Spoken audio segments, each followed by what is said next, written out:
everybody. Hi, guys. Well, from Salt Lake City, Utah. It's Thank God I'm Atheist. The Purd Cursed. Don't do that. I started a bad idea. I'm Frank Feldman. That's true, and I'm Dan Beecher. And coming up today, we're going to be talking about what happens when a former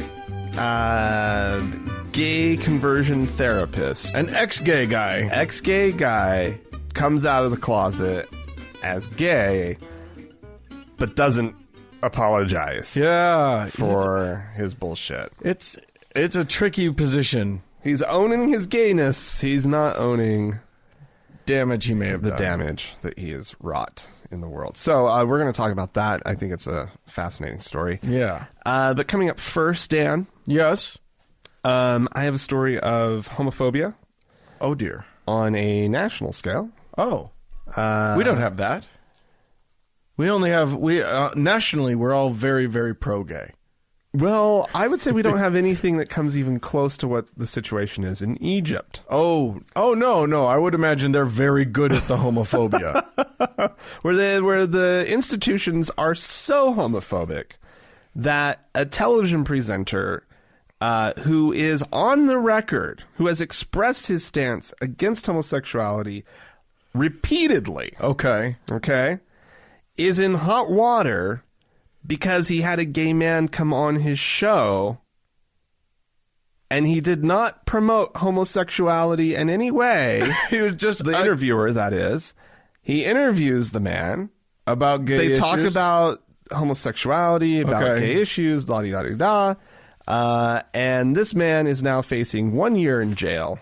The host is facing a year in jail, a fine. The television station was taken off the air for 2 weeks. Holy shit! Homophobes. Wow. Ban. They take the whole station off the air. Yeah. For 2 weeks. Yeah, and the guy was fined about $175, $180.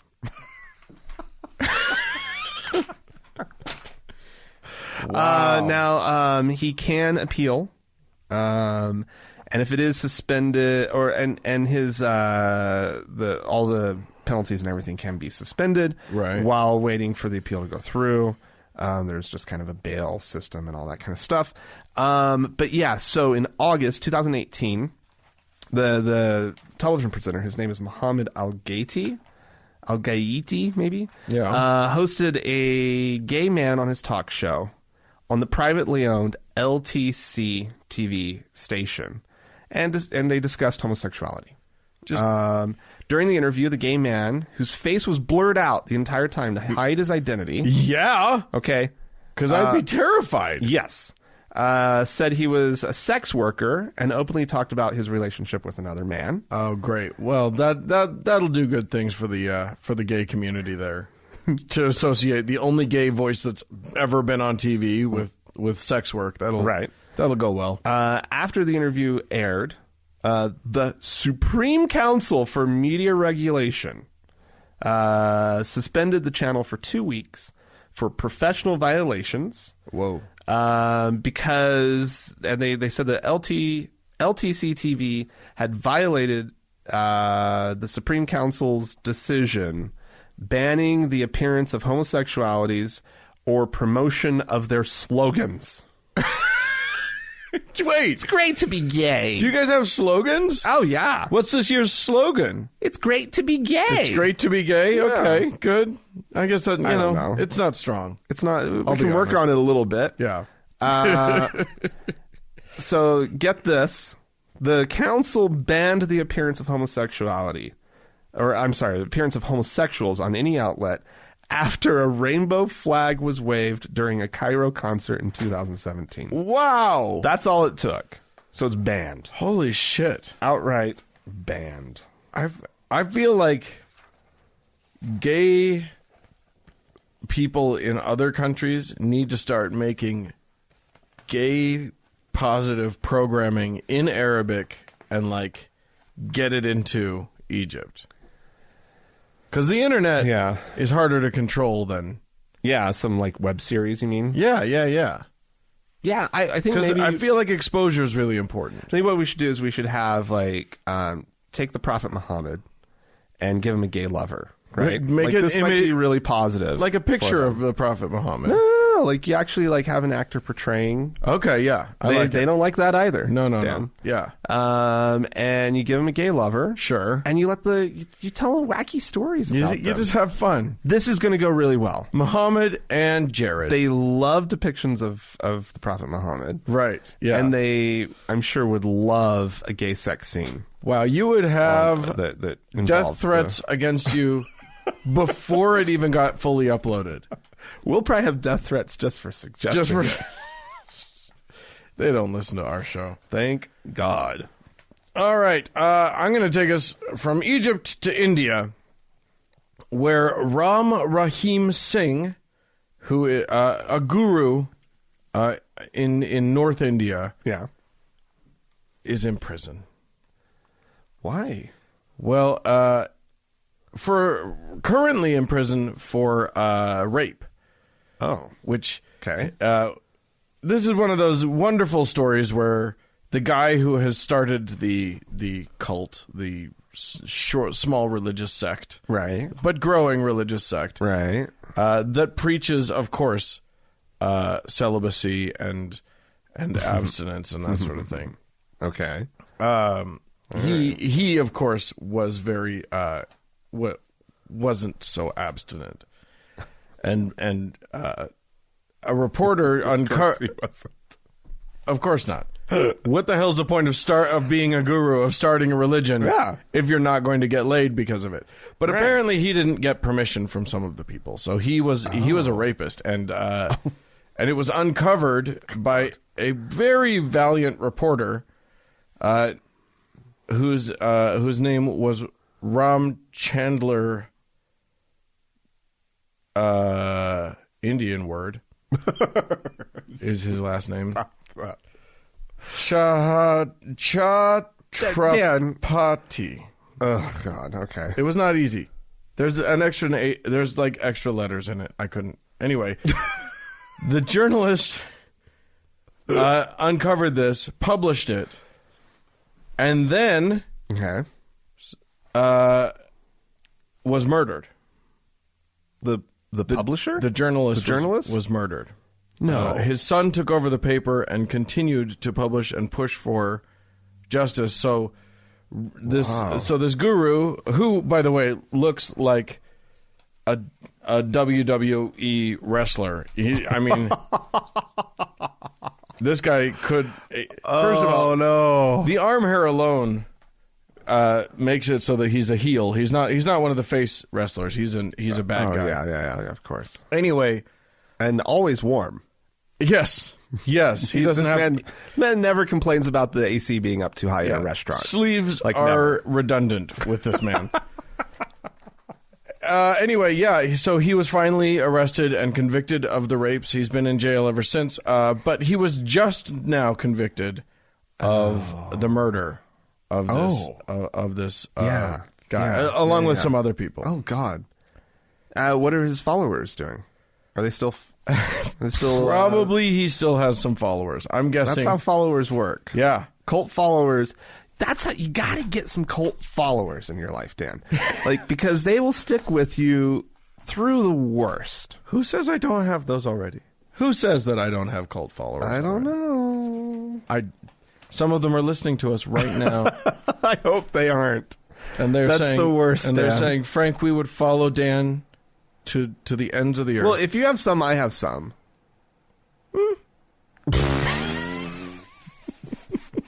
You're a jerk.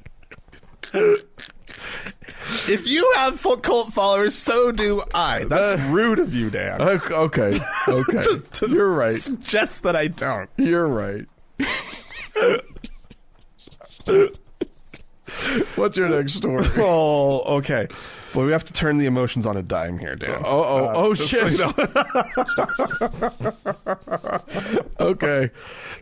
Brace yourself. Everybody. Okay, transitioning. I started with a story about homophobia that we could kind of make fun of. Right. We are now moving on to a story that we cannot make fun of. It's just a story that we need to know about. Okay. I'm sure people have heard that Chechnya is kind of a mess, especially for the LGBT community at the moment. Their dictator, control freak, asshole running the country, who apparently was like put in power by Putin. Yeah. And really legitimately was given 100% control over Chechnya. They are cracking down even harder on the LGBT community and ratcheting up the what do you call it? Assault on the gay community. They are calling for, actually, they're ordering families to kill their LGBT family members. Well, that just cuts down on the backlog of his people. If the Right. families do the dirty work, then his people don't have to go out and round them up. So Right. that's just good economic sense. Efficient, I suppose. Yeah, but also strangely, the police are also demanding that families pay ransom to get their LGBT people, the family members, out of jail. So they can kill them? So then they can kill them, I guess. If you promise to kill them, can you get them back for free? I don't think so. I think they want your money, and then you have to go do the dirty work. Wow.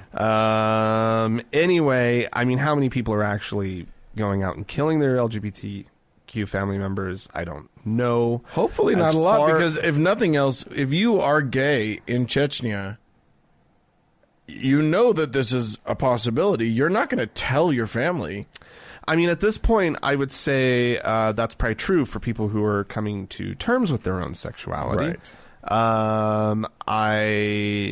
In a moment of non-death just for being gay, their people may have been. The cat's already out of the bag. Yeah. For a lot of these people. That's true. Let's see, where was I going? Oh, Chechen leaders and Chechen authorities, I guess, are denying that this is happening.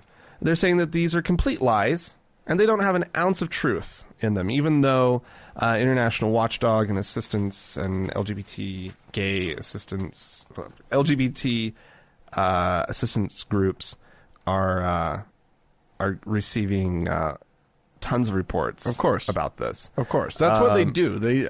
These guys have been doing this for a minute now.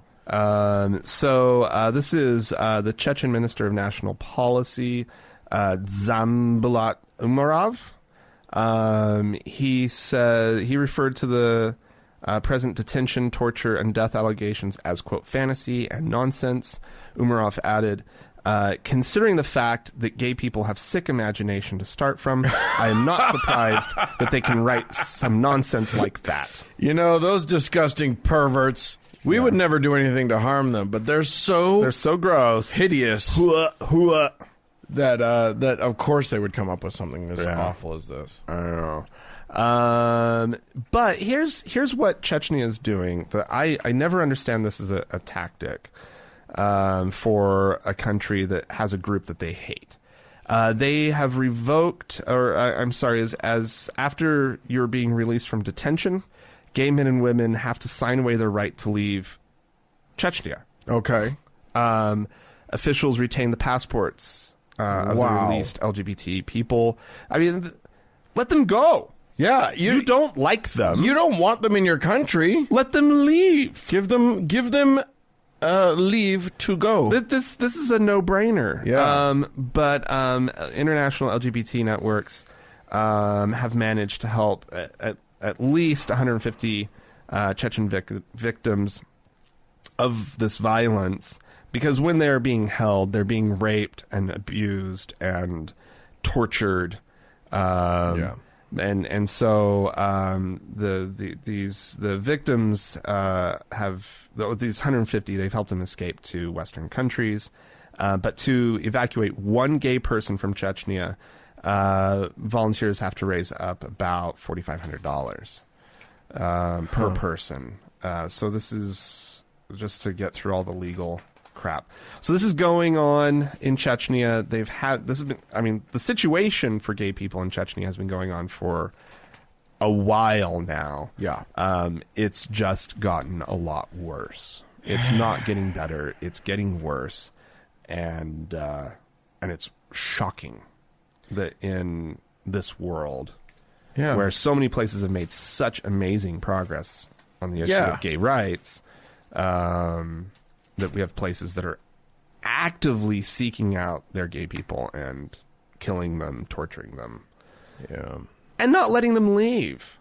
So dumb. So dumb. I don't really have anything to say about that. It's awful. Yeah. I'm going to take us to Jerusalem, where we all need to learn about real estate. Because apparently Jerusalem real estate, I'm not 100% clear on how some of it works. But I'll say this. Okay. The largest landowner in Jerusalem is the Israeli government. Okay. The second largest landowner in Jerusalem. Do you want to guess? Do you want to take a stab at the second largest? I don't know, some Orthodox something or other. Yes, but you're wrong. What do you mean? The Greek Orthodox Church. What? It's the second largest landowner. No. Yeah. Yeah. They own a lot of the shrines and shit, right? They do, but they also just own huge swaths of land. Like hotels and shit? Like, what do they own? Like land. And Just then open space land. And then here's what's weird about it. People have built on this land. Okay. So they've owned all of this land, which in 1950, they leased the land to the Karen Kayemet LaIsrael Jewish National Fund. Okay. Which is a land procurement agency. Okay. So that development could happen on the land. Okay. Like 99-year lease type stuff? Yeah. So so it went until 2051. So 101-year lease. Ooh, that's a nice twist. Yeah. Ooh. But that's funny because all of these people own houses on this land, but this land is technically owned or was owned by the Greek Orthodox Church. Uh-oh. Who owns it now? Shady don't know who. But it's been sold to this other group. So yeah, it was sold out from under these people. Everybody who owns houses on these just assumed that the Greek Orthodox Church would just renew the lease. Oh boy! In 2051, but no, they have sold it out. So now there's a whole bunch of people. Let me see if I can figure it out how many homeowners there are. Oh boy.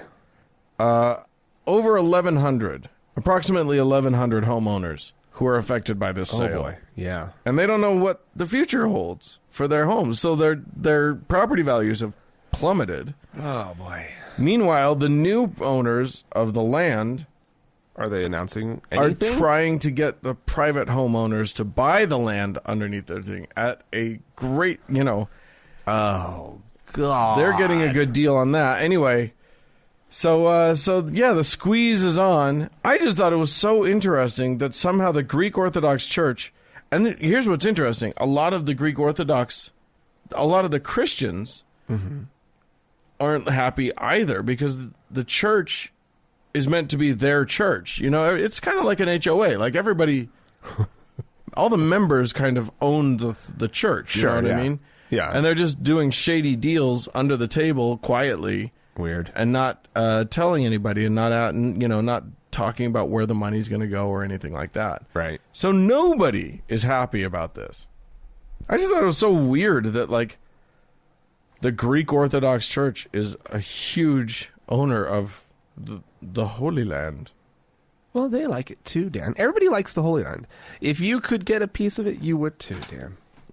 It's just glorious. I don't know it's that that's the Holy Land. I don't think that's true. There's no other Holy Land. There have been attempts by Israeli lawmakers to to push legislation through that would just annex this land to the Israeli government. Okay. But what about zoning? Could they like just zone it for exactly what's currently there, and then like they take away any worry that it could be like sold and redeveloped? I guess. But does that solve the problem? I don't know. It doesn't solve the problem, people but it kind of still don't own the undercuts, land. You know, a little bit of like this fear that is what is currently jacking up the price. Right. Oh my God, they're gonna like, as soon as this is done, this piece of property, this thing that I own that's sitting on this property, they won't renew the lease. They won't renew the lease, and then okay, I can't have this thing, but I'm not going to move it. Right. Da da da da da. Yeah. I don't know. I don't know how that would work. It is all just very weird, and there are problems when major religions run an entire area, an entire country, or an entire city, or whatever. I mean, the Greek Orthodox Church, we reported a bit, they're still working on... Greece is actually divesting itself of the Greek Orthodox Church. They are separating their government from the Greek Orthodox Church. That's still in process. That's happening, and everybody's kicking up all kinds of fuss about it. But it's a good thing. Separation of church and state. Yeah, absolutely. All right. Well, Dan. Yeah. The Catholic Church just keeps getting into the app business. Well, I should hope so. Phone apps, right? Yeah. Yeah. The Pope Francis himself actually launched this latest one. He showed it off in front of thousands of faithful as they watched. Did he know how to use it? We'll get to that. The new app is called Click to Pray. Ooh. And it shows, if you download it, it'll show you, wherever you are in the world, of course, what the Pope is currently praying for. And then users can click an icon to indicate that they've prayed with him. Wow. Isn't that cool? So wait, now Francis has admitted that he's been a disaster with technology, right? And so as he's like showing it off it's on a tablet, and like there's some guy there holding the tablet as he's like swiping at it, right? And it was during his weekly address in St. Peter's Square, so he's up on the big balcony, whatever, right? Yeah. And then he goes, "Did I do it?" After he swiped at it. He specifically has called for young people to download the app. I'm sure that'll happen in large numbers. Oh yeah, everybody. You can't get enough of the Pope's apps. Oh no, and he wants them praying with him, Dan. Yeah. So right now, he has two pains in his heart that he's currently praying for. Okay. The victims of a car bomb blast that happened in Colombia. And there's 170 migrants from Libya and Morocco who died in the Mediterranean, and so he's praying for them as well. And so, do I get to like swipe right and swipe left on the prayers that I like and don't like, and see if you match? See if the prayer likes you too. See if I match with the Pope's. Hey, prayer, let's meet up later for some coffee. It's available in 6 languages. I checked out the website clicktopray.org, where they're saying there's like been 1.2 million prayers since the debut. So that means that these things have got to change, right? When there's 1.2 million people praying to God about something happening in Syria or whatever. No. That's got to fix it, right? He's praying for victims of a car bomb blast. Oh, and 170 migrants who already have died. Oh.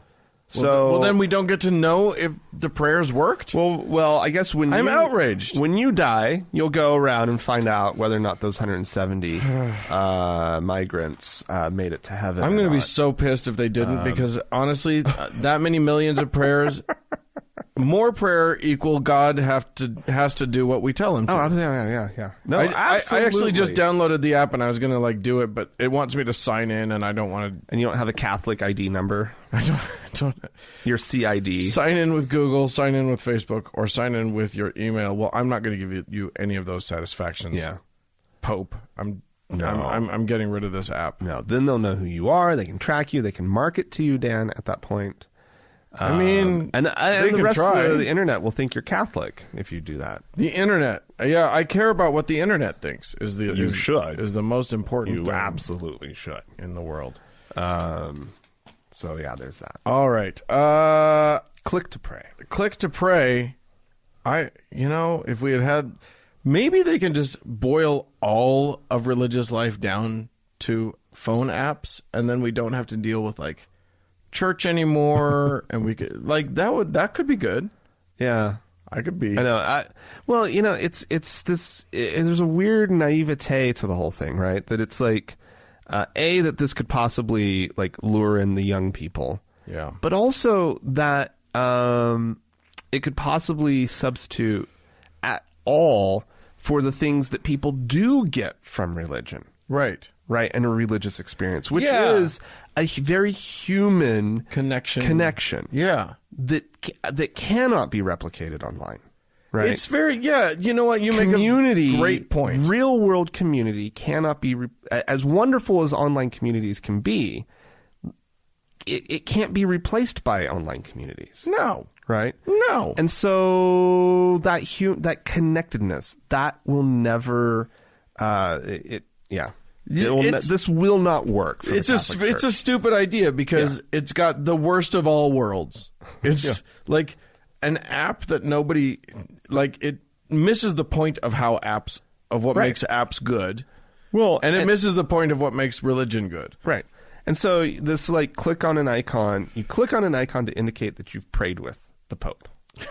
Right? To it's like your little hearts or how many people do you think actually or do the prayer first and then click it, or do they think that clicking it counts as the prayer? I think that probably a huge number of the users consider the click the prayer. I think so. Well, the Pope's already got me on this one. I'll just say I like click. It. Yeah. God can hear a click. Well, why not? He's omnipotent. He's everywhere. He knows. He's better at the internet than the Pope. All right. I'm going to talk about one Miss Karen Pence, Mrs. Karen Pence, mother. I like to call her Pence. I'm sure that's what Pence himself calls her. Yeah, Mike calls her mother. Come here, mother. Mother. Mother, come here. I'm going to fuck you. That's come on. We all know Mike Pence is gay. He's So every year on the day that he's worked himself up for it, Mother, come in here. I got a special treat for you. Put this on. I got half hard. We're going to change roles today, Mother. Yeah. Anyway, Mother now works. People probably heard about this. Mother now works at a school, at a Christian school, and the thing that everybody got all their panties in a bunch about is that this school is very anti-LGBT. Yes, very, very much so. To the point where in their rule books they make it clear that students, not only students who are gay, can be expelled, but they can expel students whose parents are even gay supporting. They can expel people who aren't even students there. That's how anti-gay they are. You, gay, you're out of my school. I would never even signed up. You're out. That is anti-gay. And all of the employees are required to affirm that a marriage is a thing that happens between a man and a woman, and nothing else. So to be honest, though, Dan, I honestly already thought she worked at this school. Well, she probably did. I mean, that's or another school just like it. I was shocked that anybody was shocked. I don't think anybody's shocked except Mike Pence, who was shocked. shocked and just horrified that anyone would be mad that she works at a school that's that hateful to gays. Yeah. He was just so offended by that. Anyway, and I think actually a lot of people were surprised that the school was so overt in its blanket hatred of gayness. Right. So it's interesting. Christopher Stroop, who's an ex-evangelical, a very prominent Twitter voice in the former evangelical movement. Okay. Yeah. He's good at starting the hashtags. Okay. So he threw out the hashtag expose Christian schools, asking people to tweet out their experiences either having attended a Christian school or having worked at a Christian school, etc. Yeah, okay. Yeah. And Hemant Mehta did a really interesting roundup of some of those tweets, which I would like to share with the class. Yeah, let's do. Yeah. If you don't mind. Someone at Doreen GLM tweeted, let's also discuss how a friend of mine who passed the entrance exams to a very good Christian school in Lagos was told to her and her mother's face that she wasn't granted acceptance because her mother was a single mother. No broken families. Oh my God. Okay. Another person mentioned that history classes never reviewed the American Indians' cultures or timeline of the civil rights movement. Yay, whitewashed history. One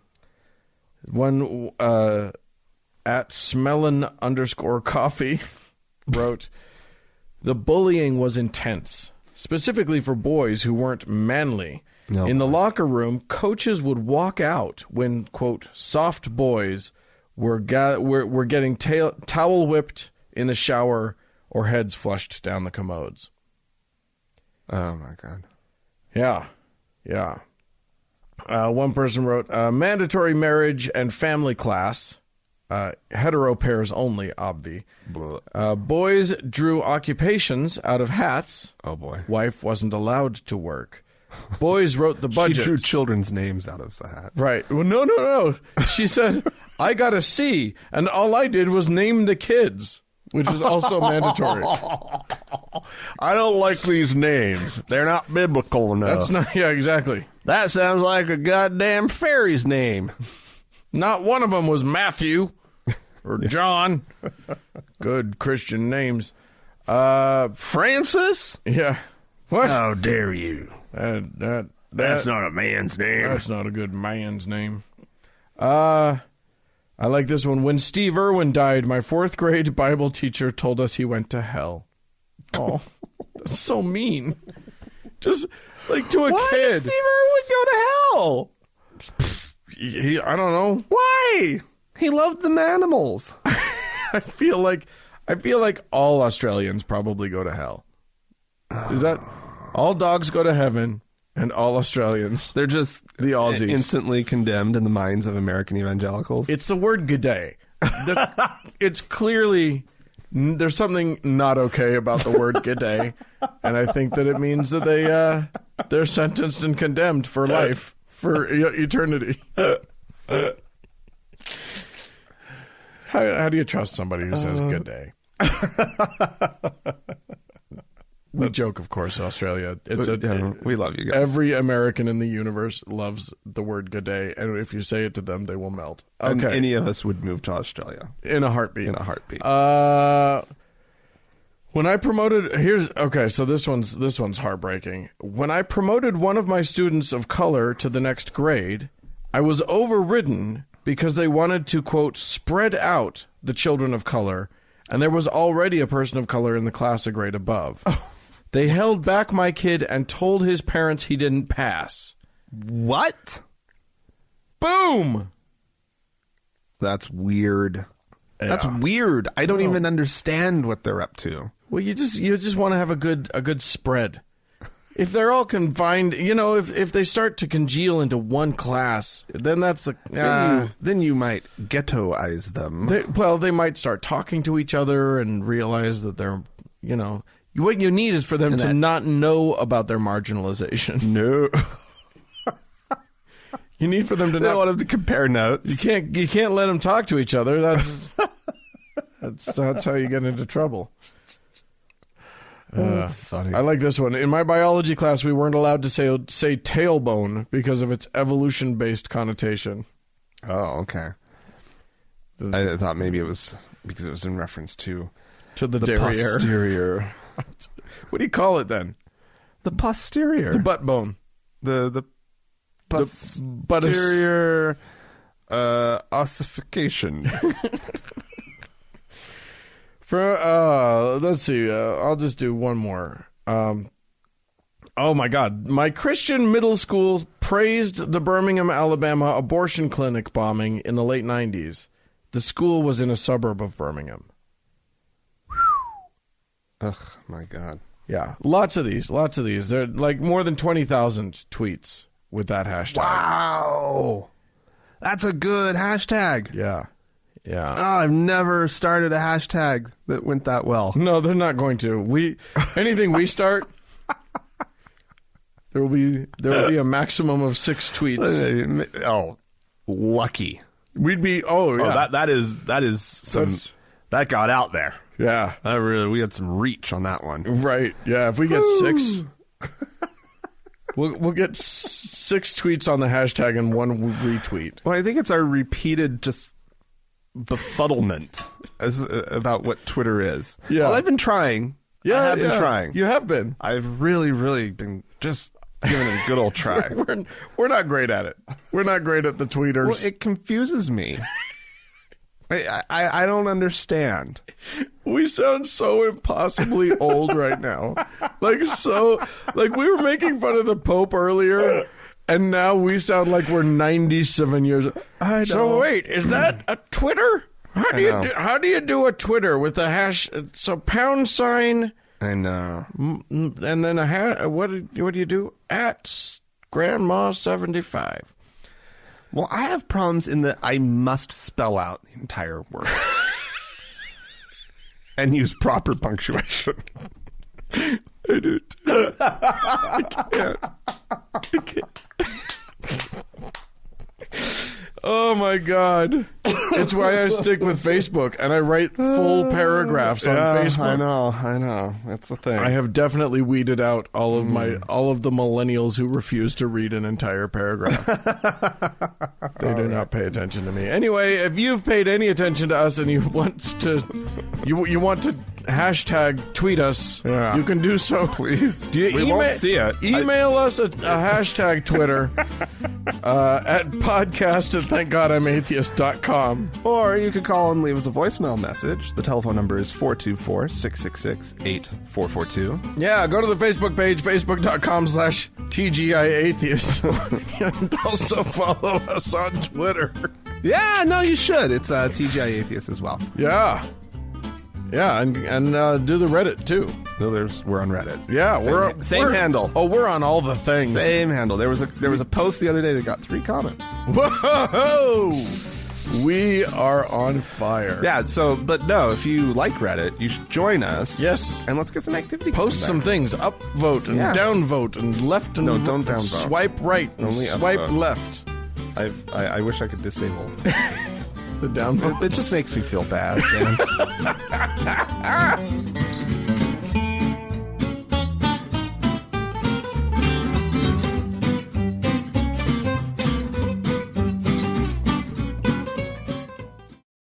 Hey, Dan.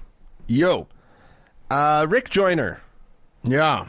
That's a name. He's a guy we've listened to a few times before. A few times. He's each time is too soon. He's a grumpy from the last time. Well, basically he always is convinced that our entire society is going to hell. Yeah.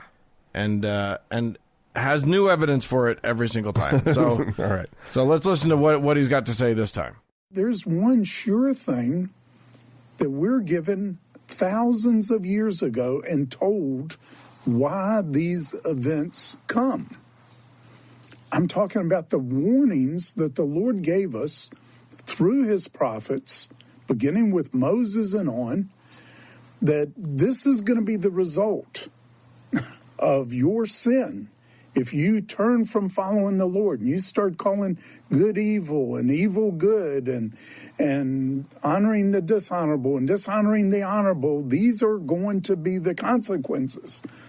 And it talks about storms, it talks about earthquakes, and it talks about fires coming upon the land and burning the land. So I think, this year we were approaching spending about $1 billion a day in America, just America, almost $1 billion a day, headed towards, it was 300 plus billion a couple of months ago in natural disasters. And that is getting worse every year. And I think the only one who has discernment on why this is happening seem to be the insurance companies, who they're the only ones that call it. These are acts of God. They call them acts of God. They really are. You say, well, is America under judgment? Of course we are. Yeah. Oh, yeah, they've got it all figured out. They got the discernment for sure. Yeah. They're calling it acts of God, not because it gets them out of actually having to pay out, but because because they know the truth about who's causing the wildfires in California and the hurricanes, your tornadoes, your this and that. I do wish that they had maybe a little bit more of an agnostic term to refer to those events. Yeah. You don't think God's doing it? I think the jury's out. I feel like at some point these people should notice, the believers should notice, God's a dick.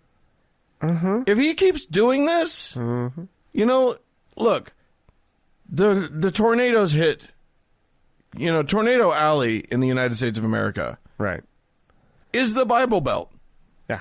The tornadoes all hit where all the good Bible-loving people are. Mm-hmm. Who else would live in that shithole?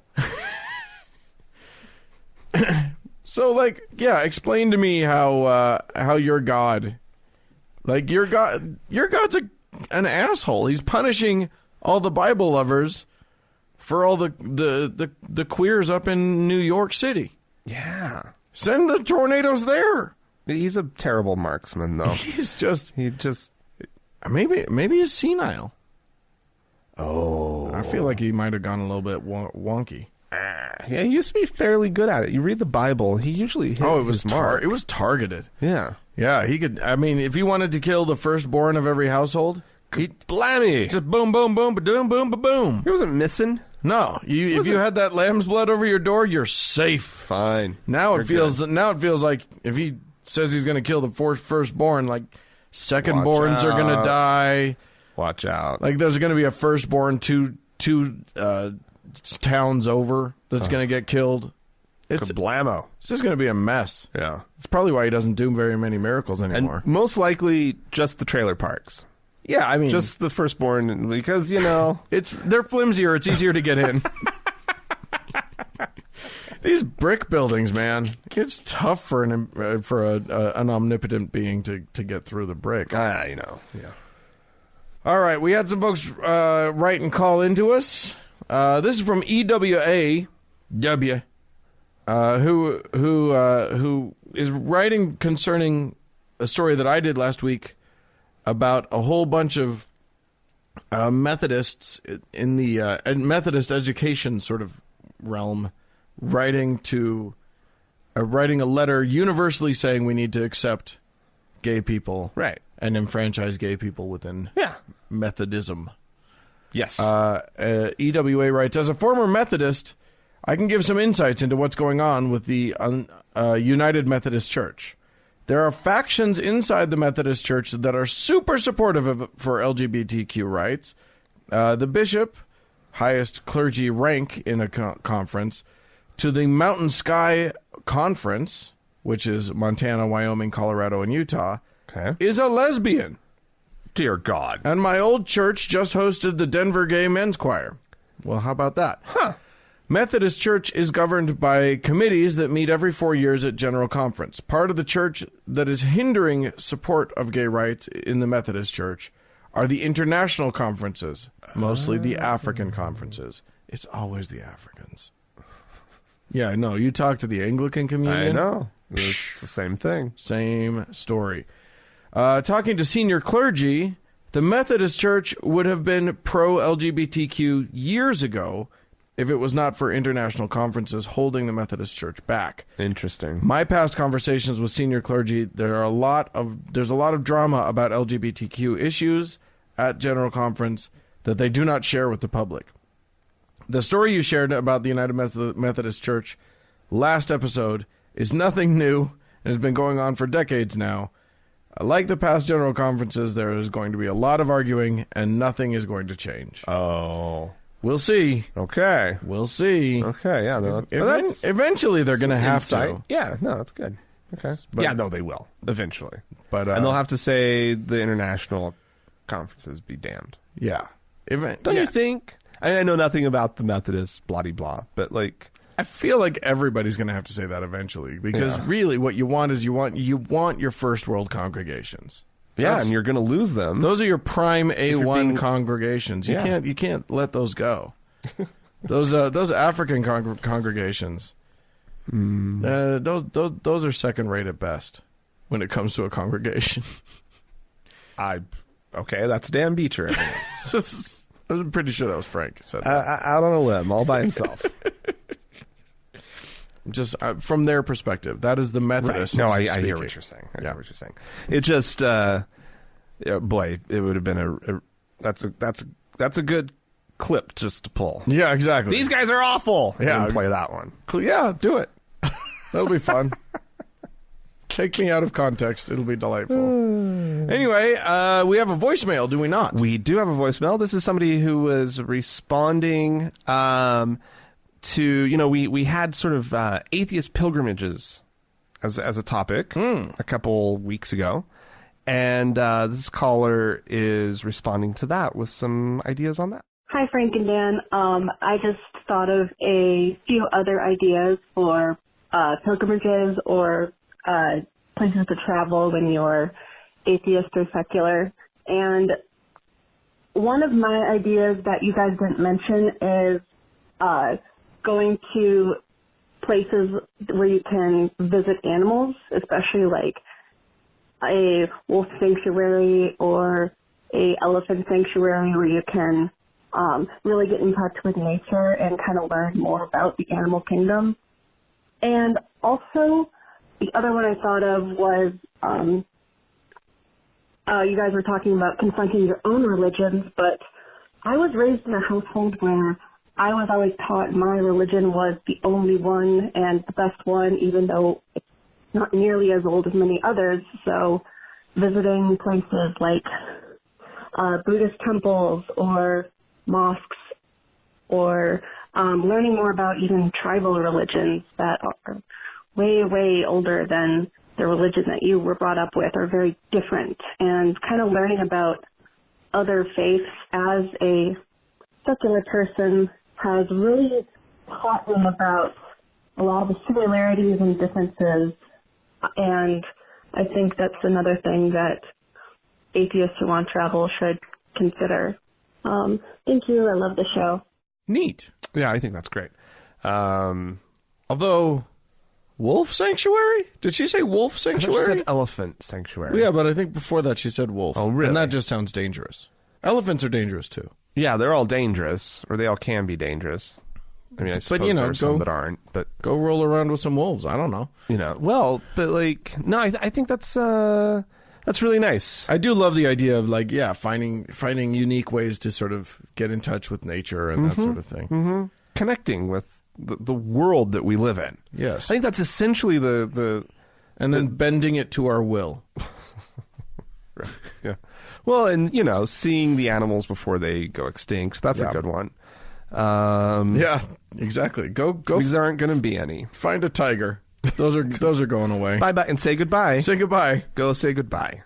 Go, yeah. Oh, boy, that sucks. That made me really sad. Did that make you sad? No, I think that's lovely. And, Yeah. And I like the idea of also visiting sort of the holy sites. You and I are big fans of going to absolutely holy sites. I love it. All over the place. I mean, such as they are. Sure. You know.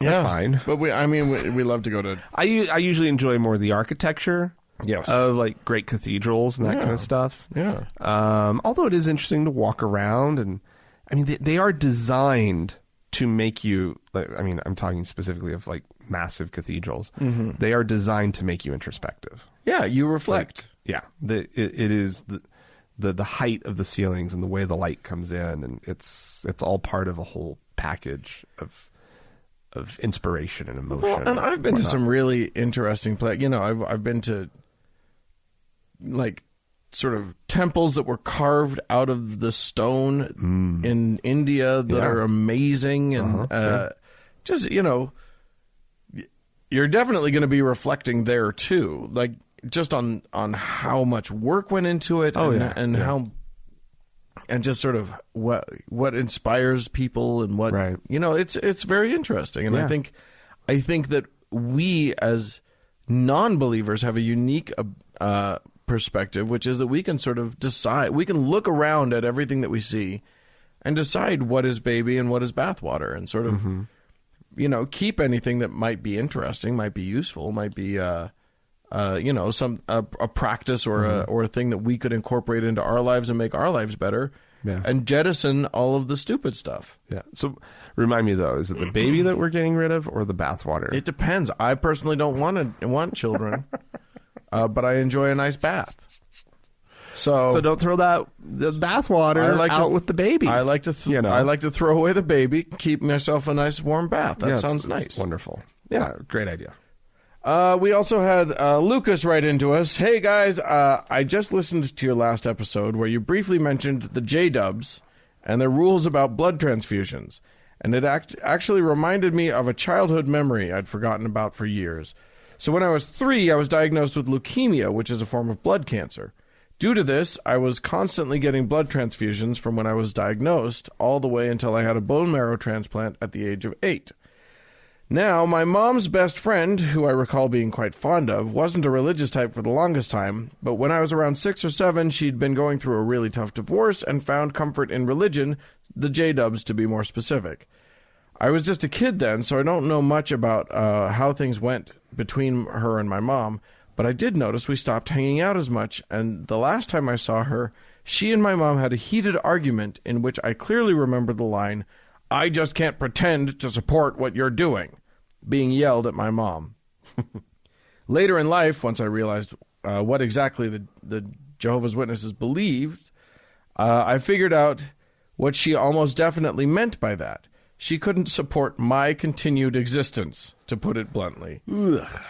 It's a strange thing how religion and its outlandish rules can cause good people to turn on a dime for the sake of, quote, righteousness. Yeah. That's rough. You know, that's gross because it's not even about her making a choice for herself. Yeah. She's not okay with this other person making a choice for their child that will keep their child alive. Yeah. That is medically shown to be of value to this person's health. Yeah. And that the Jehovah's Witnesses know from firsthand experience will kill you if you don't do it. Exactly. Yeah. Because they lose people all the time to this shit. Yeah. So, yeah, thanks, Lucas, for that. Yeah, no, that's great. Thank you. Do we have some folks to thank? We do indeed. We have one new faithful listener. Okay. Yarrow. Okay. And we have our reigning champion, our Lord and Savior. Actually, not reigning. That would suggest that that this is somebody who's come back from last week. We have a new champion, a new Lord and Savior, a new top donor. Woohoo! Scott. Scott! Scott! That sounded more like yelling con. Scott! Well, Anyway. hooray for you guys.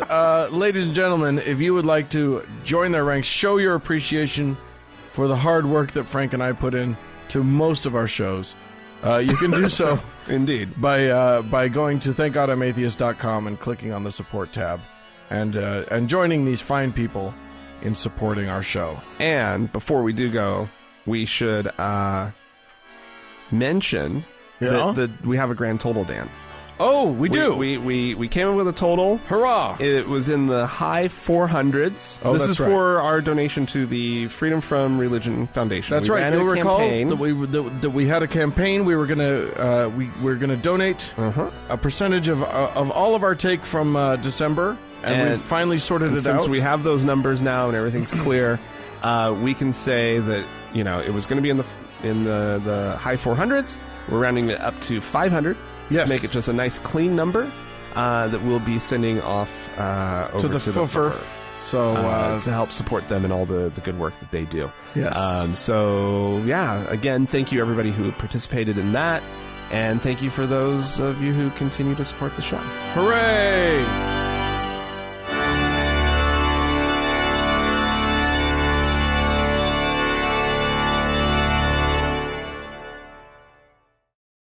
Dan, You know what's gay? oh no, I don't know. Where are you going? Being gay. That is gay. I don't. Yes, you're right. It's the only thing that can accurately be termed gay. I don't feel. I'm not good saying about- it derogatorily. I know. Hey, so we had a fella recently. Hammett reported on it. Lots of people reported on it. Everyone reported on it. A guy here in Utah Yeah. who was Mormon, is Mormon, Yeah. He hasn't denounced and anything. No. Except no. He's denounced nothing. He, as a former gay conversion therapist, right. has announced that he will now be seeking dates with men. He will be living his life as a gay man. He'll be leaving his wife of many years, and So that gay conversion that he was touting, boy, that sure worked on him. Yeah. His name's David Matheson. yeah, He co-wrote a book by the title "Journey into Manhood." That sounds hot. definitely no homoerotic undertones in that at all. And he also wrote "Becoming a Whole Man." Oh, Wowie. how does he spell whole? Oh, Heyo, Dan. bada boom. That's a thing. All right. Anyway, he's quit the ex-gay movement and gotten himself up on Grindr, I assume. One can One only would assume. assume that, or there's something. Yeah, Whether it's like Plenty of Fish or the one where sexy self-haters or whatever. I self-loathe. Right, exactly. So anyway, this guy, he worked his basically his entire career as a therapist has been to help gay men torture themselves by staying in a religion that hates them. Yeah. It's a tricky one. We shouldn't. I don't want to be too flippant about it because religion's a mind fuck, and Yes. And beautiful, smart, caring people can be sort of swept into a life that is tricky. Fine. Okay. That's all fine and good. He could leave the religion and not denounce it, or he could stay in the religion and still just be like, I'm going to be gay. I don't care. What I do care is that he is unapologetically referencing his past. Yeah. And saying that he feels good about it. In fact, let me just read this statement. Okay. He says, "My time in a straight marriage and in the ex-gay world was genuine and sincere and a rich blessing to me. I remember most of it with fondness and gratitude for the joy and growth it caused in me and many others. But I had stopped growing, and it was was starting to die. So I've embarked on a new life-giving path that has already started a whole new growth process. I wasn't faking it all those years. I'm not renouncing my past. I'm not renouncing my past work or my LDS faith, and I'm not condemning mixed orientation marriages. I continue to support the rights of individuals to choose how they will respond to their sexual attractions and identity. With that freedom, I am now choosing to pursue life as a gay man. Good. Yeah. That's the problem, is that because he's like trying to like wrap himself in this like, you know, like, no, I like, you know, like everything was great then and everything's great now. And I've always been about like freedom and making choices and this and that. It's like, really? Is that what you were doing in your anti-gay conversion crap? Right. Was people making choices about their lives? Like you can try to wrap it up that, oh, I'm choosing to not be gay. Right? Yeah. But that's not what you were doing. Yeah, I mean, you felt that gay was lesser. You felt that gay was wrong. Yeah. You actively worked against the gay self-acceptance in these men who were coming to you. Right. No, you can't just turn around and like, oh well, now I'm gay. And that wretched, horrible, damaging past, this wake of damage, the emotional damage that you've caused in people, right? That you've perpetuated, psychological damage, right? Right. You can't. No, it's fine. Yeah, not. I'm not owning. In fact, I still don't even acknowledge that was damage. Right. He will. That's the thing. Like, there's a progression that we've seen. People can be assholes. Well, right. People can be. He might just be an asshole. Although I will say this, he did have a Facebook post that actually sort of owned homophobia, like internalized homophobia. Okay. He basically didn't apologize for his work, but I feel like it's even a step beyond what you just read. He said things like, I used to be caught in an ideological prison of my own. He said, even today, as a newly out gay man, I still find too much homophobia in myself. But I'm a much more accepting person now than I was 6 years ago before I started dialoguing in a mixed ideology group that included several gay-affirming therapists. Who knows where he's headed? But here's the more important point. And that is that this man, at least during his entire career up until now, internalized the homophobia of his religion to the point where he rejected his own identity in favor of the teachings of the bullshit that was handed down to him. Sure. Like, this is the power of religion. That they can make you reject who you know you are. Reject something fundamental to yourself in favor of whatever it is some outside force is teaching you. Right. And that's disgusting. That, like, what could be more sad than just you know who you are and you reject it? Frank just shrugged his shoulders. He just looked me in the eye and shrugged his shoulders. This is an audio format, Franklin. You have to use your words. I'm pissed, Dan. I know. So speak it out, sister. You're not a sister. I don't know. Look, it's a difficult thing, and the truth is, you get to be pissed about this because this man hurt people. Yeah.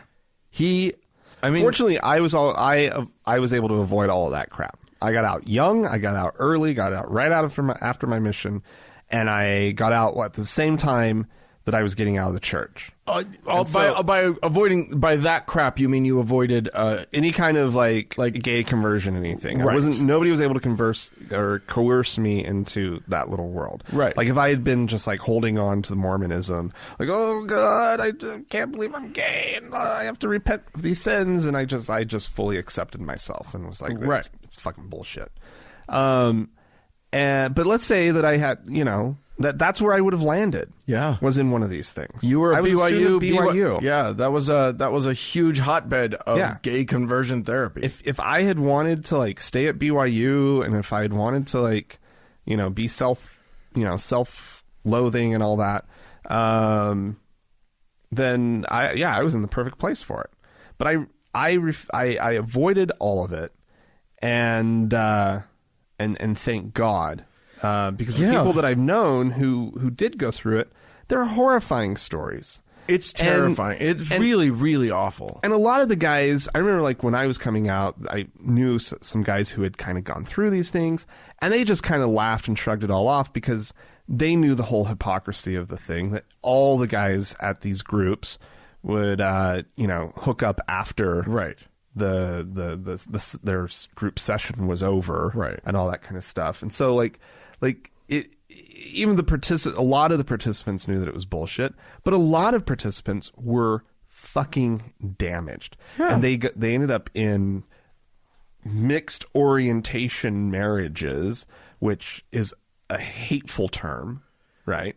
Because it just the terminology somehow legitimizes the idea that it can work in a real way. Yeah. And time again, of course, we see it doesn't work. The people who are best at it, who love each other and are kind to each other and are even then it can't work. Right. Because only one person is sort of being fulfilled by it. Right. The other person is definitely not being fully, if we're going to live in a society where marriage is about love, and is about a loving and also sexual communion, you gotta both parties have got to be into each other in that way. It's just how it's got to work. Yep. So yeah, I mean, it's the desperate sadness that's so heartbreaking about this. It's I'm going to, and a lot of these, and the thing is that, these men are taking themselves to this therapy. Right. Most of the time it's not, sometimes it's parents forcing their kids to go or whatever. Right. But a lot of the time these guys are like, they want to believe in their church. Their church has told them something horrible about themselves. Yeah. And they'd rather believe the church than believe their own experience. And so they go and they just continually, and granted, it's changed since the 60s, right, when it was like shock treatments and aversion therapy and all sorts of like truly like Clockwork Orange style horrificness. Right. It's morphed past that to a much sweeter, kinder way to teach you to hate yourself. Yeah. Instead, now they take trips out into the forest where men are able to commune with nature and each other. And find their real manliness, right? Yes, it's all based in like these dumb stereotypes about gender roles and whatnot, right? And masculinity, and because Lord knows if you've ever been to a gym, there are no masculine gay men ever. Yeah, masculinity will definitely cure you of gay if you've ever seen a gym. Yeah, whatever. Well, anyway, I just, there's a part of me that is glad that this guy has taken this step, because obviously, there's two parts there. He's finally starting to be honest with himself, but then the other part is, of course, he's not out there doing more harm in the world against gay men. And of course I'm happy about when one of these guys crumbles, or tumbles, whatever, and falls, it's one more piece of evidence Right. against this concept, and The mythology starts to crumble. And we can point at yet another gay conversion therapist who, oops, he was gay, Right. Shocking. Everybody fell down shocked. Yeah, the one person in who cared enough about changing gay men was gay. Couldn't even change himself. Yeah. And so, I'm happy for that.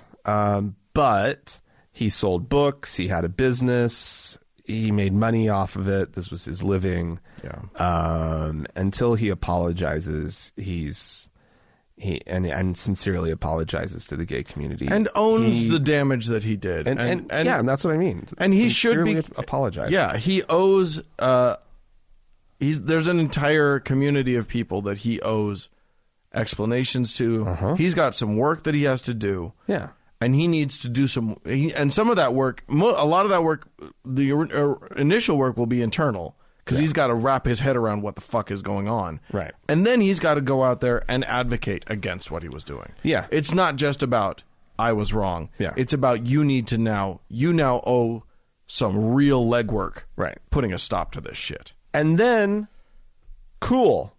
Then we're okay. Yeah. Then we can all be friends. But until then, well, what did we tweet out? we're not friends. The gay community of Utah needs to get together, unite, and deprive this man of any blowjobs until he apologizes. No BJs until you apologize. That's what you get. It was something along those lines. You don't get to be gay and have a happy sex life now until you've sorted yourself out. No, absolutely not. So, gay man of Utah, he's on blast. Just note. Yeah, stay away. Anyway, there you go. Frank is pissed now. Well, he's definitely damaged goods. Like this guy, he's gonna be a mess. Oh yeah, you don't want to date this guy. No. Holy shit, stay away. Or in any way emotionally entangle yourself with him. Definitely not. He is going to be a disaster. Although if you see his new profile pic, he's definitely, he works out. He does work out. Yeah. So he's He's kind of a daddy type, I guess. Yeah, he's got if a little, that's what you're into. little bear to him. Yeah. Anyway, there you go. Listen, if you guys have anything you'd like to chime in about, if you are into daddy bears, you can write into us. Podcast at thankgodimatheist.com. Or call and leave us a voicemail message. The telephone number is 424-666-8442. Yep. Go to the Facebook page, facebook.com/TGIAtheist, and click on that like button. And while you're there, search for the TGIA Members Only Lounge. Request to join. It's a closed group, but we will let you in. Yep. Speaking of Facebook, thanks so much to Mackenzie for all of her amazing work, and thanks to Danny and Amy for their work moderating the lounge. And a big thanks goes out to the Red Rock Hot Club for the use of their music, and to Gordon Johnston for the use of his music. And thank all of you for tuning in. Bye-bye. #see ya.